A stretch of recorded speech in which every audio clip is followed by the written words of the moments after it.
Hi guys, welcome to Cricket Chat with Venkatesh. Match number 64 is between Rajasthan Royals and Lucknow Super Giants. Match Vedika Sawai Man Singh Stadium in Jaipur. జైపూర్లో జయము లేదు, performance కూడా పూర్గా ఉంది. ఎందుకంటే జైపూర్లో ఈ సీజన్లో Rajasthan team ఆడిన 3 మ్యాచ్లు ఓడిపోయారు. ఓవరాల్గా 2025 నుంచి తీసుకుంటే జైపూర్లో వాళ్ళు 8 మ్యాచ్లు ఆడితే దాంట్లో వాళ్ళు గెలిచింది ఒకే ఒక match. And last 3 matches, Jaipur అని కాదు, లాస్ట్ 3 మ్యాచెస్లో ఈ సీజన్లో వరుసగా ఓడిపోయారు. This team has one the first 4 matches of the season. First 4 matches గెలిచి టేబుల్ టాపర్గా కొనసాగిన టీం ఇప్పుడు ప్లే ఆఫ్స్ బెర్త్ కోసం చాలా తడబడుతూ ఉంది. సో వరుసగా 3 పరాజయాలు తప్పించుకొని వాళ్ళు ఈ మ్యాచ్ గెలిస్తే ఈ మ్యాచ్ గెలవాలి, తర్వాత 24న ముంబైతో జరిగే మ్యాచ్ కూడా గెలవాలి. సో అప్పుడు వాళ్ళు 16 పాయింట్స్ వస్తే 16 పాయింట్స్తో వాళ్ళు క్వాలిఫై అయ్యే అవకాశం ఉంటుంది. వాళ్ళు ఈ మ్యాచ్ కనుక ఓడిపోతే 23న ఈ నెల 23న పంజాబ్ గనక లక్నో మీద గెలిస్తే పంజాబ్ 15 పాయింట్లు ఉంటాయి. వీళ్ళకి ఈ మ్యాచ్ ఓడిపోయినా లేకపోతే 24న ముంబైతో ఓడిపోయినా వీళ్ళకి 14 ఉంటాయి. So Punjab will go to the play offs. Already మీకు తెలుసు, నిన్న ఎస్ఆర్హెచ్ విజయంతో ఎస్ఆర్హెచ్ అండ్ జీటీ కూడా ప్లే ఆఫ్స్కి వెళ్ళిపోయాయి. ఆర్సీబీ ఇంతకుముందే వెళ్ళిపోయాయి. సో ఒకే ఒక స్లాట్ మిగిలింది. ఆ ఒక్క స్లాట్ విషయంలో Rajasthan, Punjab and to lesser extent Kolkata కూడా 15 పాయింట్లు తెచ్చుకోవచ్చు. కానీ వాళ్ళు 2 మ్యాచ్లు గెలవాలి. ఆఖరు ఇంకా 2 మ్యాచ్లు మిగిలిన 2 మ్యాచ్లు గెలవాలి. Plus net run rate improve చేసుకోవాలి. ఒకవేళ రాజస్థాన్ కనుక 2 మ్యాచ్లు ఓడిపోయి, పంజాబ్ లక్నోతో ఓడిపోయి, కోల్కతా కూడా తమ లాస్ట్ మ్యాచ్ 2 మ్యాచ్లో ఒక మ్యాచ్ ఓడిపోయినా అప్పుడు చెన్నై, ఢిల్లీ లాంటి టీమ్స్ పిక్చర్లోకి వస్తాయి. Net run rate and Rajasthan కూడా ఛాన్స్ ఉంటుంది అప్పుడు 14 పాయింట్స్తో నెట్ రన్ రేట్ ఇష్యూ అవుతుంది. సో చాలా కాంప్లికేటెడ్గా ఉంది ఇంకా సీన్. అంటే మేజర్ కాంటెస్ట్ నన్ను అడిగితే రాజస్థాన్ పంజాబ్ మధ్యనే ఉంది. సో పంజాబ్ కనుక లాస్ట్ మ్యాచ్ గెలిచి రాజస్థాన్ ఈ 2 మ్యాచ్లో ఒక మ్యాచ్ ఓడిపోతే పంజాబ్ వెళ్తుంది. లేదు రాజస్థాన్ 2 మ్యాచ్లు గెలిస్తే పంజాబ్ ఛాన్సే ఉండదు. సో మే 24th వరకు మనకి పిక్చర్ క్లియర్గా రాదు. మే 24th మనకి క్లియర్ పిక్చర్ వస్తుంది. సో ఇది పరిస్థితి. చాలా కాంప్లికేటెడ్గా ఉంది. ఒక్క స్లాట్ కోసం కాంప్లికేటెడ్గా ఉంది. బట్ రాజస్థాన్కి మ్యాచ్ గెలవడం ఈజీనా? కాదు, ఏమాత్రం కాదు. ఎందుకంటే Lucknow super Giants is giant killer. వాళ్ళ పేరులో జైంట్ ఉన్నాడు, జైంట్ కిల్లర్ అయిపోయారు వాళ్ళు. వాళ్ళకి ఛాన్స్ లేదు, వాళ్ళు ఏమి ఎలిమినేటెడ్. ఇలా ఎలిమినేట్ నైట్ టైంలో వాళ్ళకి ఏంటంటే ఇంకా ఫ్రీ ఫ్లోయింగ్ ఆడుతున్నారు. లాస్ట్ 3 మ్యాచెస్లో 2 మ్యాచ్లు గెలిచారు. ముఖ్యంగా Mitchell Marsh opening batter is a great form. సెంచరీలు 90లు కొట్టేస్తున్నాడు. చాలా అగ్రెసివ్గా ఆడతాడు, బిగ్ హిట్స్ కొడతాడు. And he can be an X factor kind of a player. అతను బాగా ఆడితే మ్యాచ్ ఎగరేసుకుపోయినట్టే. జాష్ ఇంగ్లీష్ టీంకి తీసుకొచ్చాడు. అతను వచ్చిన తర్వాత ఎందుకో సడన్గా టీం బాగా పికప్ అయింది. అతను చేసిన ఒక 80, ఒక 30 ఆడిన 3 మ్యాచ్లు 2 కొంచెం సిగ్నిఫికెంట్ స్కోర్స్, 36 అండ్ 80 ఒకటి. బట్ అతను మార్ష్ మధ్య మంచి ఓపెనింగ్ జోడీ క్లిక్ అయింది. వాళ్ళు చాలా ఓపెనింగ్ కాంబినేషన్స్ ట్రై చేశారు. But this combination seems to be working for them. And Nicholas Pooran చాలా లేట్గా ఫామ్లోకి వచ్చాడు. And Rishabh Pant finishing role బాగా చేయడం చూస్తున్నాం. నెంబర్ 3లో కంటే కూడా నెంబర్ 4 కంటే కూడా ఫినిషర్గా బాగా ఆడడం చూస్తున్నాం. So suddenly that team has found form in batting. Bowling ఎప్పుడు బ్రహ్మాండంగా ఉంది. బౌలింగ్లో ప్రిన్స్ యాదవ్ అద్భుతంగా బౌలింగ్ వేస్తున్నాడు. ఇండియన్ టీంకి ఆల్మోస్ట్ సెలెక్ట్ అయిపోయినట్టే. ముఖ్యంగా విరాట్ కోహ్లీ వికెట్ తీసిన తర్వాత ఖచ్చితంగా కన్ఫర్మ్ అయింది. విరాట్ కోహ్లీ వికెట్ తీయకముందు అది బాల్ ఆఫ్ ది టోర్నమెంట్ అని కూడా అంటున్నారు. Virat Kohli clean bowled RCB మ్యాచ్లో. కానీ విరాట్ కోహ్లీ వికెట్ తీస్తే ఆటోమేటిక్గా మీకు టికెట్ దొరికినట్టే ఇంటర్నేషనల్ ప్లేయర్ అవ్వడానికి. బట్ అంతకుముందు కూడా అతను ఎంత ఇంప్రెసివ్గా ఉన్నాడంటే ఈ సీజన్లో one of the most impressive bowlers. అతనితో పాటు of course Shami is doing well. షమీతో పాటు మయాంక్ యాదవ్, మొహసిన్ ఖాన్, లాస్ట్ మ్యాచ్లో Akash Singh bowled brilliantly. So వాళ్ళకి ఒక ఫాస్ట్ బౌలర్స్ ఫ్యాక్టరీ ఉంది అక్కడ. అందరూ ఏదో చెప్తారు కానీ నన్ను అడిగితే మార్కర్ని తీసేసి భరత్ తరుణ్ మళ్ళీ కోచ్గా తీసుకురావాలి. అతనికి గౌతమ్ గంభీర్కి ఎలాంటి ఈక్వేషన్ ఉందో మనకు తెలియదు, కానీ భరత్ తరుణ్ రవిశాస్త్రి పీరియడ్లో ఉన్నాడు కోచ్గా. But Bharat Taran, the way he has been producing, he has been molding fast bowlers. నిజంగా అతను ఇండియన్ టీంకి బౌలింగ్ కోచ్గా ఉండాల్సిన వాడు. So Lucknow is not an easy side. ఖచ్చితంగా లక్నో ఇప్పుడు వాళ్ళకి ఎలాంటి ప్రెషర్ లేదు కదా. రాజస్థాన్ రాయల్స్ మీద విపరీతం ప్రెషర్ ఉంటుంది, గెలిచి తీరాలి అన్న ప్రెషర్ ఉంటుంది. జైపూర్లో వాళ్ళ రికార్డ్ బాగాలేదు, సో అది వాళ్ళని కొంచెం ఇబ్బంది పెడుతుంది. వాళ్ళంత ఫ్రీ ఫ్లోయింగ్ ఆడలేరు.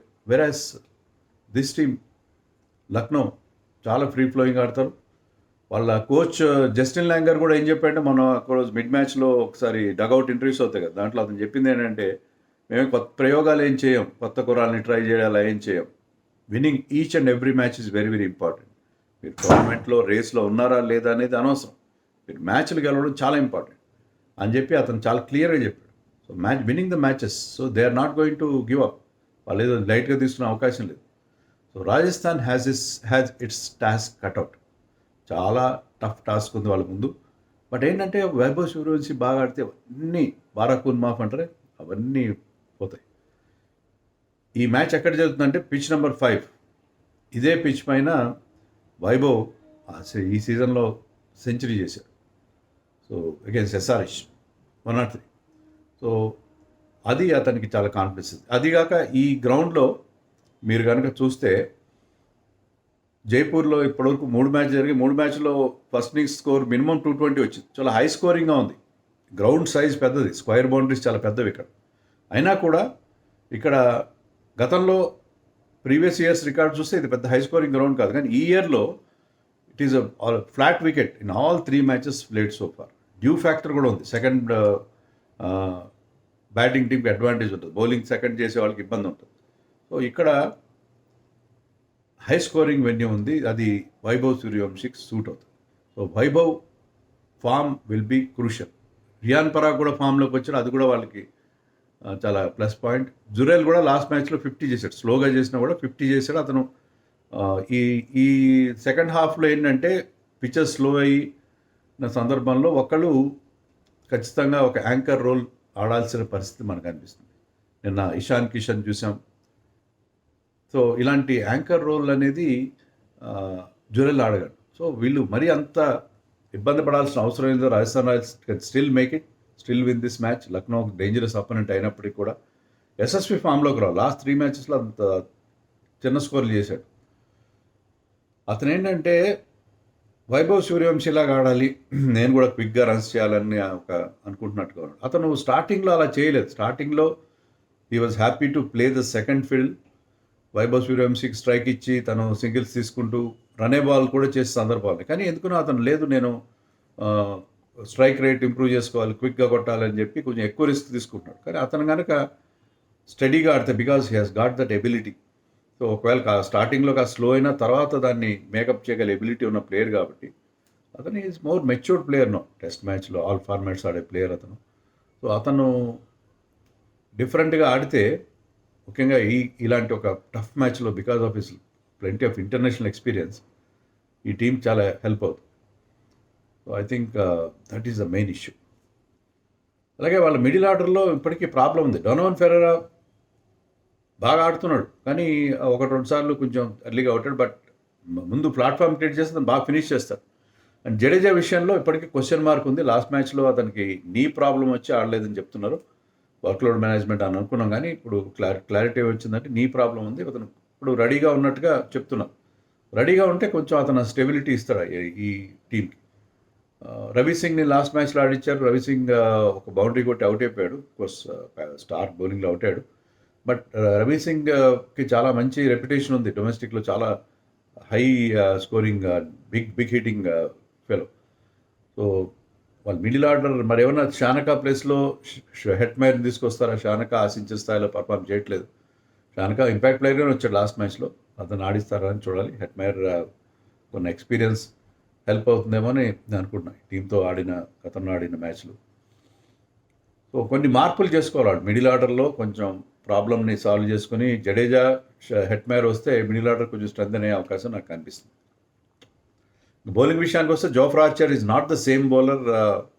స్టార్టింగ్లో బ్రహ్మాండంగా ఫస్ట్ ఓవర్లో టపటప వికెట్లు తీసిన బౌలర్ ఎందుకనో కొంచెం ఆఫ్ ద బాయిల్ అయ్యాడు. కానీ జోఫ్రా ఆర్చర్ అతను హై హై పేస్ ఎప్పటికీ ఉంటుంది.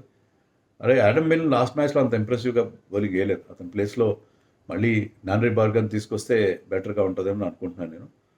అలాగే Yashraj Punja bowling tight spell వేశాడు లాస్ట్ మ్యాచ్లో. ఇంపార్టెంట్ క్యాచ్ డ్రాప్ చేసినప్పటికీ టైట్ స్పెల్ వేశాడు. టైట్ స్పెల్ వేసిన వికెట్స్ తీయాలి కదా, ఎందుకంటే ఈ టీంలో మార్ష్, పౌరన్ ఇలాంటి వాళ్ళని అవుట్ చేయడం చాలా ఇంపార్టెంట్. ఆ కాంటెక్స్ట్లో ఐ ప్రిఫర్ బిష్నోయ్ అయితే వికెట్ టేకింగ్ చేస్తాడేమో అని అనిపిస్తుంది నాకు. వికెట్ టేకింగ్ చేసే బౌలర్ కావాలి వాళ్ళకి. సో బట్ ఐ థింక్ యశ్పుంజా లాస్ట్ మ్యాచ్లో మంచి బౌలింగ్ చేశాడు కాబట్టి టైట్ వికెట్స్ రాకపోయినా అతన్ని కంటిన్యూ చేస్తారేమో. But they need some inspiration. Brijesh Sharma బదులు సుశాంత్ మిశ్రా ఏమైనా ఆడిస్తారా? తను చాలా హై ప్రైస్గా తీసుకున్నారు వాళ్ళు. సుశాంత్ మిశ్రా మంచి రికార్డు ఉన్న జార్ఖండ్ బౌలర్. మరి బ్రిజేష్ శర్మ కూడా కొన్నిసార్లు ఎక్స్పెన్సివ్ అవుతున్నాడు, కొన్నిసార్లు ఒక 2 ఓవర్లు బాగా వేస్తాడు, ఒక 2 ఓవర్లు ఈ goes for runs. But is good at the death. చూడాలి మరి, వాళ్ళకి కొన్ని సమస్యలు ఉన్నాయి, ఈ టీంకి డెఫినెట్గా సమస్యలు ఉన్నాయి. లక్నో విషయానికి వస్తే Markram is not available for these last 2 matches. So Markram ప్లేస్లో మళ్ళీ సమాధుని కానీ ఆయుష్ బదర్ని కానీ ఆడించుకోవాలి. సో ఒకటేంటంటే రాజస్థాన్కి ఫేవర్గా ఉండే అంశం ఏంటంటే if they get Marsh early, Pooran, Inglis వీళ్ళని తొందరగా అవుట్ చేస్తే తర్వాత మిడిల్ ఆర్డర్ అంత స్ట్రాంగ్గా లేదు. ముకుల్ చౌదరి గతంలో ఆడుతున్నట్టు ఆడట్లేదు. సో ఎర్లీగా టాప్ 3ని కనుక అవుట్ చేస్తే ఐ థింక్ రాజస్థాన్ పని చాలా సులువు అవుతుంది. సో హౌ టు గెట్ వాళ్ళు కోచెస్ చేయాల్సిన పని ఏంటంటే, సంఘకారాన్ని కోచ్ చేయాల్సింది ఏంటంటే మార్ష్ని ఎలా అవుట్ చేయాలి, పూరన్ ఎలా అవుట్ చేయాలి, ఇంగ్లీష్ని ఎలా అవుట్ చేయాలి అని కనుక ఆ ఫార్ములా కనుక వాళ్ళు జోఫ్రా ఆర్చర్ కనుక వాళ్ళకి అలాంటి బ్రేక్ త్రూస్ ఇవ్వగలిగితే I think Rajasthan can win this match. But ఈ మ్యాచ్లో లక్నో చాలా డేంజరస్గా కనిపిస్తుంది. బట్ రాజస్థాన్ రికార్డు జైపూర్లో బాగలేదు, మరి ఏం చేస్తారో చూడాలి. సో ఈ మ్యాచ్ గెలిస్తేనే వాళ్ళు నిలుస్తారు.